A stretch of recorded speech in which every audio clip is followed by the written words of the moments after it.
Olá, boa noite. Eu sou Mariana Jungmann e você confere conosco as notícias que circularam hoje nos corredores do poder. O Ministério Público abre inquérito para investigar o ex-governador de São Paulo, Geraldo Alckmin, por Caixa 2. E os grupos de família são os grandes responsáveis pela disseminação das fake news. É o que aponta um estudo da Universidade de São Paulo. Você já recebeu fake news aí nos seus grupos de família? A gente vai falar disso e muito mais a partir de agora pela TV Brasil, pela Rádio Nacional e emissoras públicas de todo o país. A gente começa falando então sobre este inquérito que o Ministério Público está abrindo para investigar o ex-governador de São Paulo, Geraldo Alckmin, por Caixa 2. E aí a gente vai falar disso com a Vanessa Casalino, lá em São Paulo, na redação da TV Brasil. Boa noite, Vanessa. Oi, Mariana, boa noite para você, boa noite a todos. Como você disse, o Ministério Público aqui de São Paulo abriu um inquérito civil para investigar Geraldo Alckmin por improbidade administrativa. Alckmin teria recebido pagamento de vantagem indevida pelo grupo Odebrecht, Caixa 2 de campanha, sem declaração à Justiça Eleitoral. Teriam sido 2 milhões de reais para a campanha de 2010 e mais de 8 milhões para a campanha de 2014. O nome de Geraldo Alckmin foi citado em 3 delações da Lava Jato. O Ministério Público suspeita de que os pagamentos tenham tido a participação de Ademar César Ribeiro, cunhado de Alckmin, e de Marcos Monteiro, secretário de Planejamento na gestão Alckmin e atual chefe da pasta do Desenvolvimento Econômico de Márcio França, governador de São Paulo e ex-vice de Alckmin. O objeto deste caso, Mariana, é o mesmo daquele que teve o inquérito solicitado pela Força Tarefa da Lava Jato aqui em São Paulo, mas que o STJ, o Superior Tribunal de Justiça, decidiu remeter à Justiça Eleitoral daqui. O Ministério Público Federal tinha feito pedido porque Alckmin perdeu o foro por prerrogativa de função, o chamado foro especial, no dia 6 de abril, quando deixou o governo do estado para concorrer nas eleições. Na Justiça Eleitoral, as punições são mais brandas que na esfera criminal. Com o inquérito, o Ministério Público Estadual está, na prática, tentando outra forma de investigar as denúncias. Em nota, a defesa do ex-governador Geraldo Alckmin afirma que vê a investigação com tranquilidade e que os fatos relatados estão sendo tratados na Justiça Eleitoral. Já o Odebrecht diz que reconheceu seus erros, pediu desculpas públicas e está colaborando com a Justiça. Mariana. Obrigada, Vanessa Casalino. E olha, enquanto uns começam a ser investigados, outros já estão lá na ponta, virando réus. No caso do ex-governador do Rio de Janeiro, Sérgio Cabral, isso está acontecendo pela 23ª vez. Maurício de Almeida, na nossa redação lá no Rio de Janeiro, é quem vai falar sobre isso para a gente mais uma vez, né, Maurício? Boa noite. Boa noite, Mariana. Pois é, acho que não passa uma semana aqui no Corredores do Poder que eu não falo que Cabral está sendo réu de novo na Justiça. Agora, como você disse, pela 23ª vez. Cabral e outras 24 pessoas passaram a ser réus nesse processo. Todos são acusados de corrupção ativa e passiva, lavagem de dinheiro e participação em organização criminosa. O desdobramento da Operação Lava Jato aqui no Rio de Janeiro foi a Operação Pão Nosso, que investigou fraudes no serviço de fornecimento de refeições para presos aqui no estado do Rio de Janeiro. Contratos superfaturados que provocaram um prejuízo de 23 milhões de reais para os cofres públicos. Para aceitar esses contratos superfaturados, segundo o Ministério Público, Sérgio Cabral recebeu uma propina de 1 milhão de reais. Os advogados do governador negam as acusações. Lembrando que Sérgio Cabral já foi condenado 5 vezes e as penas somadas chegam a 100 anos de prisão. Mariana. Obrigada, Maurício de Almeida. E olha, também é o caso de Gedel Vieira Lima, porque o ministro Edson Fachin, do Supremo Tribunal Federal, liberou a denúncia da Procuradoria-Geral da República contra ele e seus parentes para julgamento. A Carolina Pimentel, na redação da Agência Brasil, é quem vai trazer este tema para a gente, né, Carol? Boa noite. Boa noite, Mariana. Bem, boa noite a todos. O ministro do Supremo Tribunal Federal, Edson Fachin, liberou para julgamento a denúncia da Procuradoria-Geral da República contra o ex-ministro Gedel Vieira Lima e o irmão dele, o deputado federal Lúcio Vieira Lima, do MDB da Bahia. Eles são acusados de lavagem de dinheiro e associação criminosa. Também foram denunciados pelos mesmos crimes a mãe de Gedel, Marluce Vieira Lima, e um ex-assessor do deputado Job Brandão. A investigação está relacionada à apreensão pela Polícia Federal dos 51 milhões de reais em um apartamento em Salvador. Segundo a Polícia Federal, parte desse dinheiro seria resultante de um esquema de fraude fraude na liberação de créditos da Caixa Econômica Federal no período entre 2011 e 2013, quando Gedel Vieira Lima era vice-presidente de pessoa jurídica da instituição.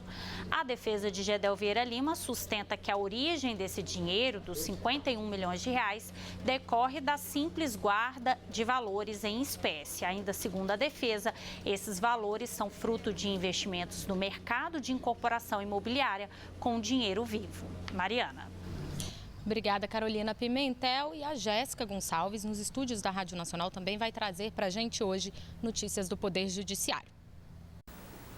Boa noite, Mariana. Bom, ontem o ministro do Superior Tribunal de Justiça, Humberto Martins, enviou para o STF o pedido de liberdade do ex-presidente Lula, que estava no tribunal. A defesa de Lula entrou com recurso para reverter decisão da 5ª turma do STJ, que rejeitou o pedido para evitar a execução da pena do ex-presidente na ação penal do Triplex do Guarujá. O caso foi julgado antes da decisão do juiz federal Sérgio Moro, que determinou a prisão de Lula para cumprimento provisório da condenação de 12 anos e 1 mês de prisão. E o ministro Humberto Martins também determinou o envio para a primeira instância de ação penal contra o ex-governador de Goiás, Marconi Perillo. Após renunciar ao cargo no último dia 6 para se candidatar ao Senado nas eleições de outubro, Marconi Perillo vai passar a responder na Justiça Criminal em Goiânia pela acusação de corrupção passiva. De acordo com o Ministério Público Federal, a construtora Delta teria pago uma dívida de R$90 mil de Perillo em troca de favorecimento em contratos do governo de Goiás. Em nota, o defensor de Perillo, o advogado Antônio Carlos de Almeida Castro, Cacai, minimizou a decisão do STJ e disse se tratar de um procedimento absolutamente normal e que o ex-governador prossegue confiando na justiça. Eu volto com você, Mariana. Obrigada, Jéssica. E olha, ainda falando sobre investigações a políticos, o jornal Folha de São Paulo traz hoje uma reportagem segundo a qual o empresário Joesley Batista, da JBS, teria relatado ter pago R$50 mil por mês ao senador Aécio Neves por um período de cerca de 2 anos. Segundo a reportagem da Folha de São Paulo, Joesley relatou que esse dinheiro foi pedido pelo próprio Aécio para o custeio de despesas pessoais e que ele teria feito o repasse do dinheiro por meio de contratos ali com uma rádio que pertence à família de Aécio Neves. E aí ele apresentou então 16 notas fiscais demonstrando o pagamento então a essa rádio que pertence à família de Aécio Neves. Ainda segundo a reportagem da Folha de São Paulo, essas declarações, esse relato de Joesley Batista foi feito em agosto do ano passado, quando ele também apresentou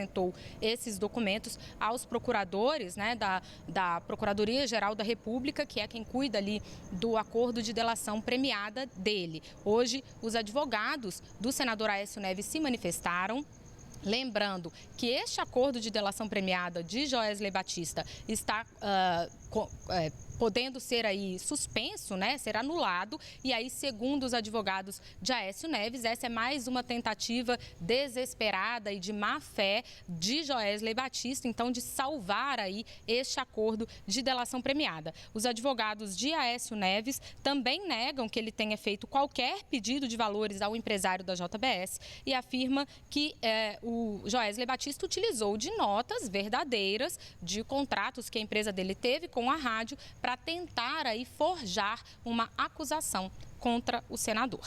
Bom, a gente aproveita então esse assunto para já entrar num balanço da semana, porque essa foi uma semana em que os temas judiciais dominaram a pauta. Aliás, como é possível perceber, inclusive, pelo nosso noticiário até agora, continuam dominando a pauta dos noticiários. E aí a gente vai então aproveitar para relembrar alguns dos temas que ficaram em destaque essa semana no Poder Judiciário. Eu vou fazer isso com a Carolina Pimentel, lá na redação da Agência Brasil, né, Carol? E a decisão sobre justamente Aécio Neves foi um desses destaques, né?